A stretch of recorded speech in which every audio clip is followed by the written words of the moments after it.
मनुष्य का जीवन उभय योनि है। मनुष्य का जीवन क्या है? मतलब कर्म भी करेगा और उसका भोग भी करेगा। लेकिन पशु केवल भोग योनि है। गाय, भैंस, बकरी, ये कितने भी उपकार हमारे ऊपर कर लें, मतलब करने का मतलब ये है कि वो दूध देते हैं और उनको हम पालते हैं, तो उससे हमारा घर परिवार चलता है कि नहीं चलता, लेकिन उनको उसका परिणाम नहीं मिलेगा। अगर गाय दूध दे रही है और कभी वो लात मार दे, व्यक्ति को घायल कर दे, उठा करके फेंक दे, उसको कोई पाप नहीं लगेगा। शेर यदि आप उसके सामने जाए, शेर आपके सामने आ जाए तो क्या करेंगे? बोलिए ना। हाँ, तो वो करना क्या, तो वो हमको तो कुछ करना नहीं, शेर ही कुछ करेगा, ठीक है। लेकिन ये कहा जाए कि शेर कुछ ना करे, शेर आ जाए आपके सामने और देख करके मुस्कुराकर चला जाए, उसको कोई पुण्य नहीं लगेगा। और वो 10-20 लोगों को घायल कर दे या मार दे, उसको कोई पाप नहीं लगेगा, क्योंकि वो भोग योनि, उसको ऐसा कुछ भी नहीं है। लेकिन मनुष्य यदि जानबूझ करके चींटी भी मारता है तो पाप लगेगा। यदि वो अपने मन से किसी की भलाई चाहता है तो उसको पुण्य लगेगा। मनसा वाचा कर्मणा, हमारे किए हुए कर्मों का परिणाम हमको भोगना पड़ता है। ये बिल्कुल अकाट्य सत्य है, इसको कोई काट नहीं सकता। इसलिए हमारे आदरणीय भ्राता जी पूर्व जन्म, पुनर्जन्म, कर्म फल के विषय में बहुत ही सघन अध्ययन जो है करते हैं और बोलते भी हैं, उसको मानते भी, हम सब मानते हैं। तो अब हमारे द्वारा किए हुए कर्म का फल अवश्य में भोगना ही पड़ेगा। अवश्य में भोक्तव्यम कृतम कर्म शुभाशुभम न भुक्तम क्षीयते कर्म जन्म कोटि शतैरपि। सैकड़ों जन्म ले ले व्यक्ति, करोड़ों जन्म ले ले, लेकिन उसका किया हुआ कर्म, उसका किया हुआ जो स्वधर्म, उसका परिणाम भोगना ही पड़ेगा, अवश्य में, निसंदेह। इसलिए अपने कर्मों को हम अच्छा रखें, और ज्ञान पूर्वक किया हुआ कर्म कभी भी निरर्थक नहीं होता है। इसलिए ज्ञान ही मनुष्य को, ज्ञान ही व्यक्ति को योगी बनाएगा। अच्छा देखो, करोड़ों लोग सुनते हैं स्वामी जी महाराज को, अरबों लोग सुनते हैं, लेकिन उन अरबों लोगों में, करोड़ों लोगों में, लाखों लोगों में आप ही क्यों सहयोग प्रशिक्षण शिविर लिए? आपने ही क्यों इस पथ को चुना? क्योंकि आप सब ज्ञानी हैं, आप सब ज्ञान पूर्वक व्यवहार करते हैं। आप उस स्वार्थ से ऊपर उठ करके योग सेवा में निरत होने के लिए इस कार्य को चुना है, इसलिए आप सर्वश्रेष्ठ हैं। नहीं तो और लोग तो आने के लिए तो सब चाहते हैं, करोड़ों लोग आना चाहते हैं, लाखों लोग आना चाहते हैं, लेकिन आप ही आए ना, और वो भी श्रद्धा पूर्वक। कैसे? श्रद्धा वान लभते ज्ञानम, श्रद्धा से ही मिलेगा। और योग युक्त विशुद्ध आत्मा, योग से युक्त व्यक्ति जिसकी आत्मा विशुद्ध हो गई है और जो जितेंद्रिय हो गया है, वही वास्तव में जीवन को दिव्य बना करके दूसरों को दिव्य बनाएगा। नहीं तो जिनकी आत्मा कलुषित है, जिनकी बुद्धि कलुषित है, जिनका मन मस्तिष्क दूषित है, वो दूसरों को शुद्ध कर पाएंगे क्या? बोलिए ना, नहीं कर पाएंगे। वहां फिर जो है जैसा, जैसी जो है दृष्टि वैसी सृष्टि। हम तो सनम डूबेंगे, तुमको भी ले डूबेंगे। ऐसे लोग करते हैं कि नहीं करते? हम यदि गड़बड़ करें तो आप भी आइए, हमारा साथ दीजिए। अगर हम जुआ खेल रहे हैं तो तुम भी आइए।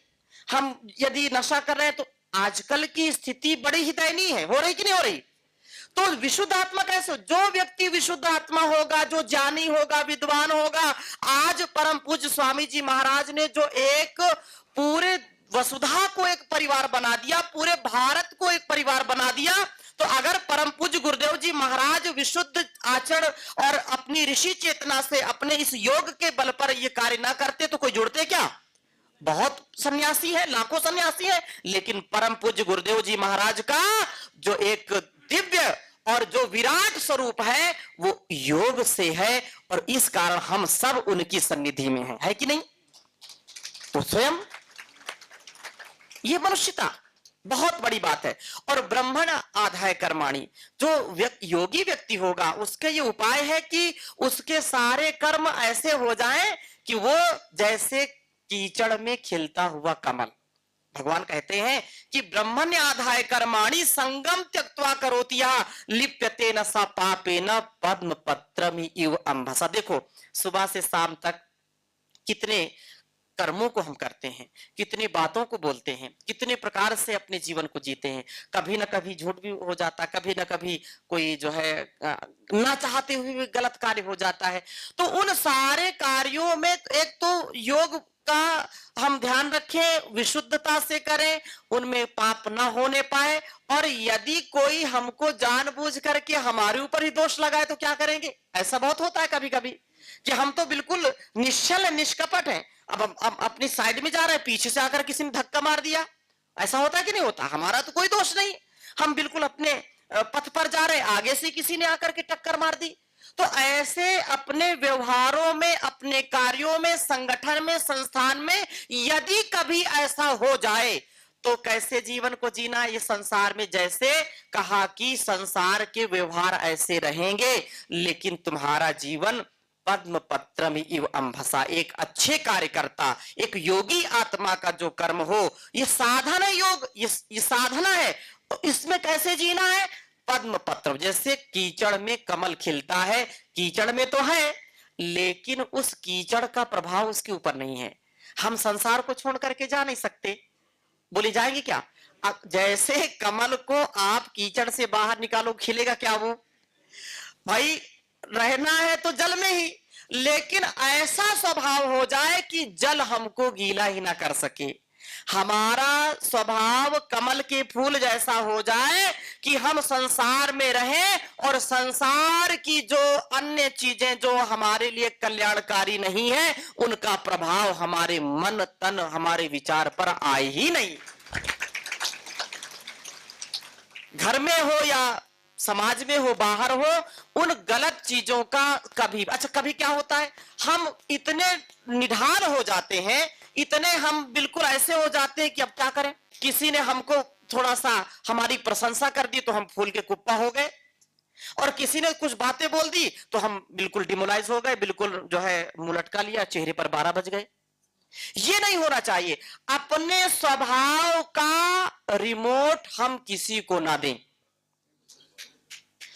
रिमोट जैसे कई बार होता है ना, घर में बच्चे देख रहे हैं तो चित्रहार देख रहे हैं, कोई जो है उसमें कार्टून देख रहे हैं, तो दूसरा है वो क्रिकेट देखने लगे, तीसरा है उसमें जो है फिल्म देखने लगे।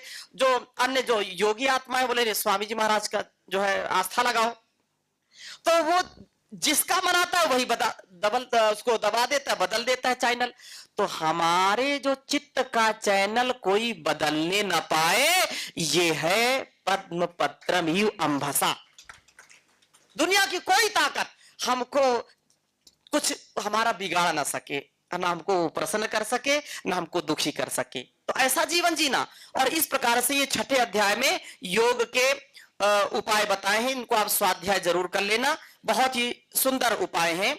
और फिर ये पूरी एक श्रृंखला है। और फिर ये जो है असंशयम, ये यहाँ पर अभ्यासेन तो कौन्तेय वैराग्येण च गृह्यते, अभ्यास और वैराग्य से जीवन को जीना। हमारा जीवन सदा ही व्यवस्थित हो, श्रद्धा से युक्त हो, और योग सेवा में बाधक तत्व, ये भी बड़ी बात है, इसको सुन लीजिए कि योग सेवा में बाधाएं भी आती हैं बहुत सारी। जीवन को जीने के लिए देखो, जितना हम ऊंचा चढ़ना चाहते हैं ना, उतना संघर्ष करना पड़ेगा। आप जब पहाड़ पर चढ़ते हैं तो जोर लगाना पड़ता है कि नहीं? लगाते हैं कि नहीं? और बड़ा मुश्किल पड़ता है। हिमालय की जो है पर्वत श्रृंखलाओं में चढ़ो तो पता चलता है। पानी को यदि हम ऊपर चढ़ाते हैं तो दिक्कत होती है, ऐसे चढ़ा पाएंगे क्या? एक बूंद पानी आप नहीं चढ़ा सकते, 5वीं मंजिल पर एक बूंद पानी नहीं चढ़ा सकते जब तक उसमें प्रेशर नहीं देंगे, बल नहीं लगाएंगे, जब तक उसमें मोटर नहीं लगाएंगे, है कि नहीं? हाँ। और फिर टंकी भर गई और उसको नीचे डालने के लिए क्या मोटर लगाते हैं क्या? नहीं लगाते हो। बस अगर आवश्यकता है तो आप उसकी बस टोटी खोल दिए, सारा पानी बह जाएगा। पहाड़ पर चढ़ गए और बोले कि अब जाने के लिए धीरे धीरे सावधानी से आना, लेकिन अगर कोई लुढ़क जाए तो कोई पुरुषार्थ उसमें करना नहीं पड़ेगा, वो तो सीधे ही आ जाएंगे। और क्या होगा फिर उसका पता नहीं चलेगा। तो ये बहुत बड़ा एक बाधक तत्व है, याद रखना। बहुत सुंदर बात कही है ये दूसरे अध्याय में। ध्यायतो विषयान पुंसः संगस्तेषु उपजायते संगात् संजायते कामः कामात् क्रोधो विजायते इंद्रियाणां विचरतां यन्मनु मनो अनुधीयते तदस्य हरति प्रज्ञाम वायु वामी अंभसी। तो यहाँ पर ये थोड़ा सा चेंज हो गया है। तो ये देखो, संसार में काम वासना या जो भावना है ना, लोभ की भावना, तो ये हमको बार बार सताती कि नहीं सताती। तो ये ध्याय तो विषयान पुंसा, मन में कभी कभी कुछ ऐसी उलझने आ जाती हैं जिससे व्यक्ति अपने आपा को खो देता है, स्वार्थ में वो बह जाता है, क्षण भर के सुख में बह जाता है और वर्षों वर्षों की तपस्या को भंग कर देता है। जैसे कोई वर्षों वर्षों कमाई करके अपने घर में धन धान्य से परिपूर्ण हो गया और रात में आए लुटेरे और 1 घंटे में सारी कमाई लेकर चले गए। ऐसा होता कभी? तो ऐसे ही ये काम, क्रोध, लोभ, मोह, ईर्ष्या, द्वेष, ये हमारे अंदर प्रवेश करते हैं और पूरे जीवन की कमाई एक क्षण में लेकर के चले जाते हैं। एक क्षण, मतलब सावधानी हटी दुर्घटना घटी, ऐसा। तो काम क्रोध, यहां पर कहा कि काम ऐसा, क्रोध ऐसा, रजोगुण समुद्भवा महाशनो महापापमा विद्येनमिह वैरिणम। ये सबसे बड़े वैरी हमारे, ये कभी पूरे नहीं होते। जितना काम वासना बढ़ाओगे बढ़ती चली जाएगी, कभी इसकी पूर्ति कोई कर ही नहीं सकता है। क्रोध, और ये जो है रजोगुण से, रजोगुण समुद्भवा, रजोगुण से आता है, चंचलता से आता है। चंचलता जितनी अधिक होगी व्यक्ति उतना ही परेशान रहेगा। इसलिए भगवान के सामने ये भी अर्जुन धराशायी हो गया कि भगवान आप इतने उपदेश अच्छे अच्छे दे रहे हैं लेकिन ये पल्ले नहीं पड़ रहा। क्यों? क्योंकि ये बाधा आ रहा है। क्या? मन उल्लू का पट्टा है। मन क्या है? भगवान साक्षात खड़े हैं, उपदेश कर रहे, तो भी अर्जुन बोला ये बात समझ में नहीं आ रही। चंचलम ही मना कृष्णा प्रमाथि बलवदृढ़ तस्य हम निग्रहम मन्ये वायुरीसु दुष्करम। ये भगवान, ये मन मान नहीं रहा, ये मन बड़ा चंचल हो रहा है, ये मन बड़ा चंचल है, चिंतन में नहीं लगता, जितना इसे समझाऊं उतना ही मचल जाए, दाता तेरे सुमिरन का। तो मन एवं मनुष्याणाम कारणम बंध मोक्षयो हो। याद रखना, मनुष्य का मन उसके बंधन और उसकी मुक्ति का कारण हुआ करता है और कोई दूसरी युक्ति नहीं है। मन अगर कंट्रोल में है, इंद्रियां यदि कंट्रोल में है, तो व्यक्ति उन्नति ही उन्नति प्राप्त करेगा, कभी अधोगति को नहीं जाएगा। और मन से ही सारा काम गड़बड़ हो जाता है। लेकिन इसीलिए कहा, वेदों में कहा, तन्मे मनः शिव संकल्पमस्तु। हमारा जीवन, हमारे जो मन और इंद्रियों पर हमारा नियंत्रण हो। और कहा कि यस्मिन ऋचा सामयोषि यस्मिन प्रतिष्ठिता रथना भाविवारा यस्मिन चित्तम सर्वमोतम प्रजानाम तन्मे मनः शिव संकल्प। यही, इसी मन के अंदर इतनी बड़ी शक्ति है कि चारों वेद का ज्ञान इसमें समाया है। इसलिए धीरे धीरे मोड़ तू इस मन को, इस मन को तू, इस मन को, मन मोड़ा फिर डर नहीं, कोई दूर प्रभु का घर नहीं। धीरे धीरे मोड़ तू इस मन को, इस मन को तू, इस मन को, मन लोभी मन चंचल मन है चोर, कहता आया पल पल में कुछ और। अभ्यास से वैराग्य से, अभ्यास से वैराग्य से, कुछ भी है दुष्कर नहीं, कोई दूर प्रभु का घर नहीं। धीरे धीरे मोड़ तू इस मन को, इस मन को तू, इस मन को, मोड़ लिया मन फिर ईश्वर नहीं दूर, जानबूझ कर इंसान क्यों मजबूर। मोड़ लिया मन फिर ईश्वर नहीं दूर, जानबूझ कर इंसान क्यों मजबूर। नादान क्यों, बेईमान क्यों, गफलत ऐसे कर नहीं, कोई दूर प्रभु का घर नहीं। धीरे धीरे मोड़ तू, तो ये धीरे धीरे कोई एक दिन में रोगी नहीं बन जाता और कोई एक दिन में योगी नहीं बन जाता। हाँ, निरंतर अभ्यास, अभ्यास से ही व्यक्ति परिपक्व होता है। इसलिए विद्या अभ्यासेन वर्धते। और ये गुण है, जो व्यक्ति ऐसा बन जाएगा तो बहुत बड़ी एक श्रृंखला है। तो आप इसको पढ़ लेना। यहाँ पर पूजा दीदी जी का भी मार्गदर्शन आपको मिलेगा। दैवी संपद विभाग योग, देवासुर संपद विभाग योग है, और वहां पर स्थित प्रज्ञ के गुण हैं। ये सारे श्लोक उसी के हैं, इनको आप जरूर पढ़ना। छठे अध्याय में, दूसरे अध्याय में, 12वें अध्याय में इनको पढ़ाने का भी थोड़ा सा जो है।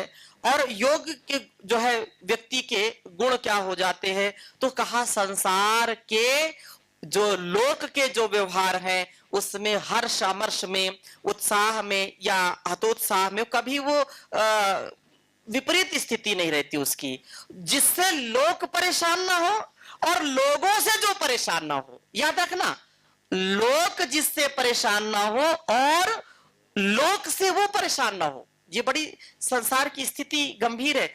कोई व्यक्ति इतना जो है वो हो जाता है कि समाज का, घर परिवार का जीना हराम कर देता है। करता है कि नहीं करता? और फिर कई बार लोग कहते हैं अरे हमको तो परेशान कर लिया, हमारे घर वालों ने, समाज ने हमको परेशान कर लिया। वो कभी योगी नहीं बन सकता है।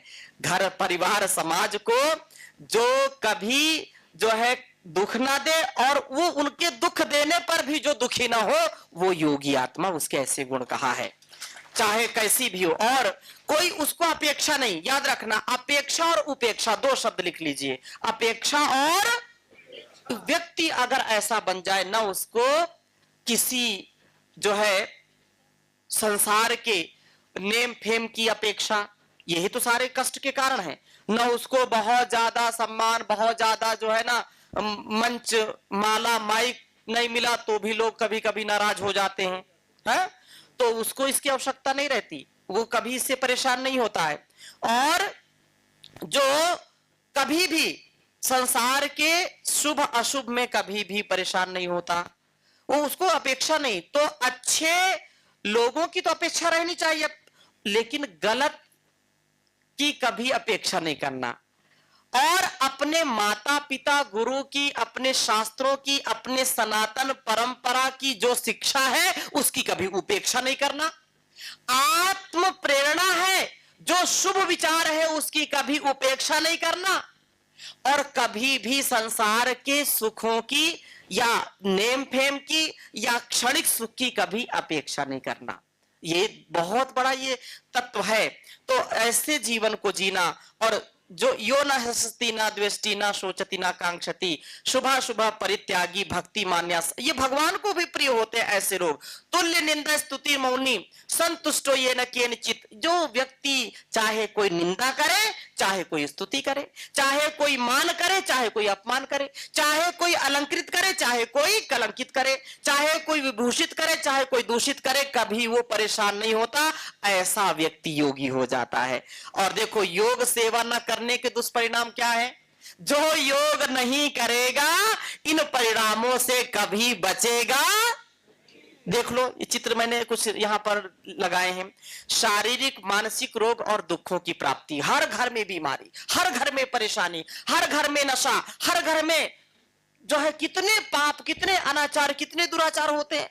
मोटापा भी आएगा, मन भी खराब होगा, रिश्वतखोरी भी होगी, व्यक्ति हथकड़ी भी अपने जो है जबरदस्ती डलवाएगा जब अपराध करेगा, नशे की गोली खाएगा, टेंशन में रहेगा, और ये जो है चटोरी जीभ को कभी कंट्रोल नहीं कर पाएगा। पिज्जा, बर्गर, चाउमीन, खाउमीन, मोमोज, कोकोज खाएगा और घर को, परिवार को भी बीमार कर देगा। थोड़ा सा फास्ट गति में जा रहा हूं मैं। योग सेवा न करने का परिणाम प्रकृति परमेश्वर प्रदत्त ऊर्जा का ह्रास। वो उसको परमात्मा ने देवत्व के रूप में दिया है ना, मातृदेवो भव, पितृदेवो भव, आचार्य देवो भव, अतिथि देवो भव, राष्ट्र देवो भव। हमारे अंदर एक देवत्व हो, हमारे अंदर क्या हो? देवत्व हो, ऋषित्व हो। लेकिन व्यक्ति देवत्व नहीं, असुरत्व से युक्त हो जाता है। जो हम आज अपने योग कक्षाओं को हमने तीर्थ बनाया कि नहीं बनाया? बोलिए, बनाया ना। तो आप योग कक्षा जब चलाते हैं तो ये बहुत बड़ा हॉस्पिटल जैसा है। हाँ, जो आधुनिक है हॉस्पिटल, वो तो जो है कमाई करते हैं, वो तो रिश्वत और पता नहीं क्या क्या जो है चीजें वो केवल धनार्जन के लिए करते हैं, वो अपने जो है व्यापार के लिए करते हैं। लेकिन आप जो परम पूज्य गुरुदेव जी महाराज के आदेश उपदेश को आत्मसात करके योग कक्षा चलाते हैं और सैकड़ों हजारों लोगों को, लाखों लोगों को योग की शिक्षा में दीक्षित करते हैं, वो उपकार है, वो सच्चा उपचार है, वो उद्धार है। तो ये सदुपयोग है अपनी ऊर्जा का, है कि नहीं। लेकिन अगर गुरु की दी हुई शक्ति, प्रभु की दी हुई शक्ति नहीं मिलेगी हमको, उसका दुष्परिणाम क्या है? लड़ाई झंझट, आपस में इधर उधर, या खान पान में, नशे में रहना, तो अनेक जो है दुष्प्रभाव होते हैं। योग सेवा न करने का दुष्परिणाम है मानवीय जीवन के लक्ष्य से भटक जाना। फिर लोग दिन भर क्या क्या करते हैं? कलह करेंगे, गड्डी खेलेंगे, क्या उसको बोलते हैं, ताश खेलते हैं, शतरंज खेलते हैं, जिनमें केवल समय की फिजूल खर्ची है।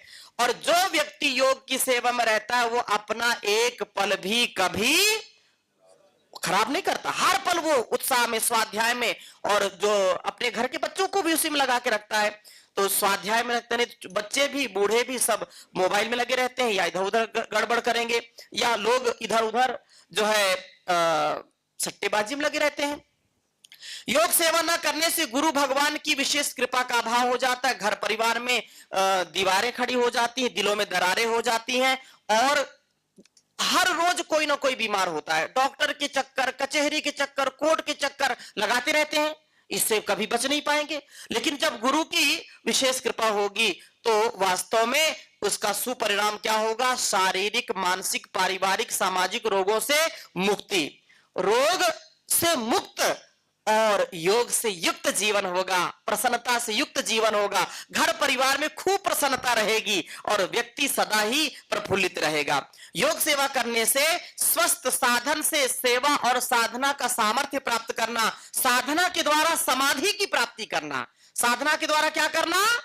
समाधि की प्राप्ति करना, समाधान की प्राप्ति करना। और जो है इसी प्रकार से कहा कि योग सेवा से गुरु भगवान की शरणागति की प्राप्ति। देखो, परमात्मा की कृपा है, माता पिता की कृपा है, और वास्तव में परम पूज्य गुरुदेव जी महाराज ने हमको चुना है, हमको अपनाया, इसलिए हमारा तो स्वयं का उद्धार होगा ही होगा, हजारों लाखों करोड़ों लोगों का उद्धार होगा योग सेवा से। तो गुरु की शरणागति से यह संभव है। वसुधैव कुटुंबकम की भावना का प्रादुर्भाव होगा। अयम निजा परोवेति गणना लघुचेत शाम उदार चरिता नाम तू वसुधैव कुटुंबकम। अयम निजा, ये मेरा, ये तेरा है, और लोग फिर तू मैं में लगे रहते हैं, मैं और तू मैं। तो ये बात नहीं होनी चाहिए। ये सारा संसार एक परिवार है। यत्र विश्वम भवत्येक नीडम, सारा जो संसार एक नीड, एक घोंसला हो जाता है। तो आज आप इस बात को मान रहे हैं, हम सब मान रहे हैं, पूरा दुनिया इसको मान रहा है कि पूरे भूमंडल को योग से ही जोड़ा जा सकता है, नहीं तो प्रकोप तो चारों ओर है। मिसाइलें दागी जा रही हैं, विश्व युद्ध हो रहे हैं, बारूद के ढेर पर लोग बैठे हैं, देश और दुनिया बारूद के ढेर पर बैठी है। पता नहीं कब कहां किसके ऊपर आक्रमण हो जाए, कहां पर क्या हो जाए, किसी को कोई कुछ पर नहीं पता। केवल एक योग ही ऐसी शक्ति है जो सबको जोड़ करके, सबको एक करके इस विश्व को शांति, आनंद और सुख समृद्धि से भर सकता है। मानवीय शक्तियों का पूर्ण बोध एवं अतीन्द्रिय शक्तियों का अर्जन। आज परम पूज्य महाराज जी का जीवन हम देखें तो प्रत्यक्ष अप्रत्यक्ष जितनी भी दैवी शक्ति हैं, परम पूज्य गुरुदेव जी महाराज को और शक्ति प्रदान कर रही है, जिससे वो दीन दुखियों की और हजारों हजारों लाखों लाखों लोगों को जो है निरोगता, आरोग्यता से युक्त कर रहे हैं, उनके दुख दर्द को हर रहे हैं, और वो स्वयं विराट व्यक्तित्व के धनी होकर के इस सारे संसार को, समाज को ऐसा ही बना रहे हैं। योग सेवा करने का सुपरिणाम क्या है? कर्तव्य बोध के साथ निष्काम कर्म। आज हम पतंजलि योग पीठ या हम अपने संगठन की बात करें, भारत स्वाभिमान पतंजलि योग समिति, महिला पतंजलि योग समिति, किसान से युवा भारत किसान सेवा समिति, हमरो स्वाभिमान सोशल मीडिया, आज पूरे देश में जो लाखों लाखों भाई बहन कार्य कर रहे हैं, तो ये अपने कर्तव्य के बोध से ही तो कर रहे हैं ना। कोई बोझ है क्या? बोझ नहीं, बोध के साथ करें कि नहीं, गुरु ने हमको चुना है, ये गुरु का कार्य है, ये राष्ट्र का कार्य है, सच्ची मानवता का कार्य है। इसलिए संगठन की जो कार्य विधि है, जो एक बहुत बड़ा अभियान है, उसको निष्काम भाव से कर रहे हैं। और हम संस्थान की बात करें तो आदरणीय भ्राता जी ने आपको विशेष रूप से बताया होगा, बताएंगे भी, और कि कितनी बड़ी सेवा पतंजलि योग पीठ के माध्यम से हो रही है। चाहे वो शिक्षा की क्रांति हो, चाहे जो है चिकित्सा की क्रांति हो, भारतीय शिक्षा बोर्ड, चाहे पतंजलि विश्वविद्यालय हो, पतंजलि गुरुकुलम हो, पतंजलि जो है सेवा आश्रम या पतंजलि संन्यास आश्रम पदार्था या वेलनेस के माध्यम से, या जो है गौशाला के माध्यम से, या आचार्य कुलम के माध्यम से, ये कितनी विराट सेवा हो रही है कि इतने कम समय में, अल्प समय में इतना विराट जो स्वरूप है, वास्तव में उसका ही परिणाम है जिसको परम पूज्य गुरुदेव जीते हैं और हम सबको वैसा ही जीने का उपदेश देते हैं कि योग सेवा करो। तो योग सेवा करने का ये सुपरिणाम है। तो हम अपने गुरु के प्रतिरूप बन करके, अपने गुरु जैसा जीवन बना करके, ठीक है एक बात हम मानते हैं कि घर परिवार है, संसार है, सबका अपना अपना कार्य है, उस कार्य को भी करते करते ऐसे जीवन को जीना है कि हम बिल्कुल उत्साह में रहे, एक पल के लिए भी निराशा ना आए, रोम रोम से उस भगवान का, उस परम पिता परमेश्वर का ध्यान करते हुए, चिंतन करते हुए अपने कर्तव्यों का पालन करना। और आप यहां पर आए हैं, इन 5 दिनों में आपका जो अमूल चूल रूपांतरण है, जो आपके भाव का, आपके स्वभाव का, आपके संस्कार का, आपके विचार का जो परिपाक, जो अब जहां जो है परिपक्वता आएगी, वास्तव में आप अपने जिले को, अपने प्रांत को, अपने नगर शहर को योग में बनाने का संकल्प यहां से लेकर के जाना कि मुझको केवल अपने लिए नहीं जीना, अपनों के लिए नहीं जीना, अपितु व्यष्टि से समष्टि के लिए जीना है। ठीक है, आप में से कुछ लोग ऐसे होंगे जो पूर्णकालिक सेवा दे सकते हैं, जो 8 घंटे 12 घंटे दे सकते हैं, महीने में 25 दिन 20 दिन सेवा दे सकते हैं। कुछ लोग होंगे जो 4 घंटा 5 घंटा दे सकते हैं। तो अपने अपनी सुविधा के अनुसार, लेकिन करना रोज है, रोज इस योग के ही मार्ग पर चलने और चलाने का व्रत लेकर के सुबह से उठ करके इस कार्य को करना है। तो क्योंकि अभी मुझको निकलना है, अनुष्ठान है, तो आपने मुझको बहुत ही दत्तचित्त होकर के सुना। आप सबके लिए बहुत बहुत मैं धन्यवाद करता हूं और प्रणाम करता हूं। आप सबको बहुत प्रणाम। ओम इति शम।